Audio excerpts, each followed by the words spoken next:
So guys നമ്മളിന്ന് വന്നിരിക്കുന്നത് വെച്ച് കഴിഞ്ഞാൽ ലൂമിനാറിൻ്റെ വേറൊരു സക്സസ് സ്റ്റോറി ആയിട്ടാണ്.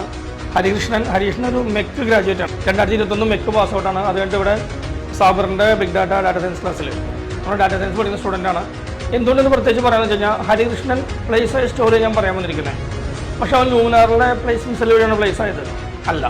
നിങ്ങൾ ഹരീഷ്ണൻ അവൻ തന്നെ സ്വന്തമായിട്ട് ജോലി കണ്ടുപിടിച്ചു. അതായത് നമ്മളോട് പഠിച്ചു, ആ ഡാറ്റ സയൻസ് അല്ലെങ്കിൽ എയുടെ സ്കിൽസ് നേടി. അത് കഴിഞ്ഞിട്ട് അദ്ദേഹം തന്നെ സ്വയം ഒരു പ്ലേസ്മെൻറ്റ് കണ്ടുപിടിച്ചേക്കാണ്. നമ്മൾ പല കുട്ടികളോടും ഡാറ്റ സയൻസ് പഠിക്കുന്ന പറയാറുണ്ട്. ഡാറ്റ സയൻസ് അത് എല്ലാ ബാച്ചിലും ഞാൻ പറയാറുണ്ട്. ഒരു പ്ലേസ്മെൻറ്റ് എന്ന് വെച്ച് കഴിഞ്ഞാൽ നിങ്ങൾ വെറുതെ ഒരു സ്കിൽ ഏൺ ചെയ്യുന്നു. ആ സ്കിൽ ഏൺ ചെയ്തിട്ട് ഇൻസ്റ്റിറ്റ്യൂട്ട് മാത്രമല്ല, നിങ്ങളുടെ ഭാഗത്ത് നിന്ന് കുറച്ച് എഫേർട്ട് വേണം. ഇപ്പോൾ ലിങ്ക്ഡിൻ വഴി അപ്ലൈ ചെയ്യാൻ പറയാറുണ്ട്, ജോബ് സൈറ്റ് അപ്ലൈ ചെയ്യാൻ പറയാറുണ്ട്, ഇൻഫോ പാർക്കിൻ്റെ ജോബ് സെർച്ച് നോക്കാൻ പറയുന്നുണ്ട്.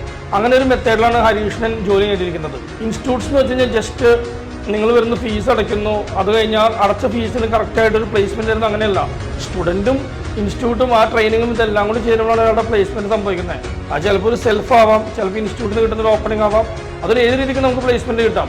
സോ അൾട്ടിമേറ്റ്ലി ഈ രംഗത്ത് പ്രവർത്തിക്കുന്നത് ഇപ്പോൾ ഒരു ട്രെയിനിങ് ഇൻസ്റ്റിറ്റ്യൂട്ട് ഏജൻറ്റ് ആണെങ്കിലും അവരുടെ ലക്ഷ്യം എന്ന് വെച്ച് കഴിഞ്ഞാൽ ഇവിടെ പഠിക്കുന്ന കുട്ടികൾക്ക് മാക്സിമം പ്ലേസ്മെൻറ്റ്സ് കൊടുക്കാനാണ്. അല്ലെങ്കിൽ ഒരു 100% പ്ലേസ്മെൻറ്റാണ് നമ്മളെല്ലാവരും ആഗ്രഹിക്കുന്നത്. സോ നമുക്ക് ഇനിയും കൂടുതൽ ഹരീഷന്മാരുണ്ടാവട്ടെ എന്ന് ഞാൻ ആശംസിക്കുന്നു.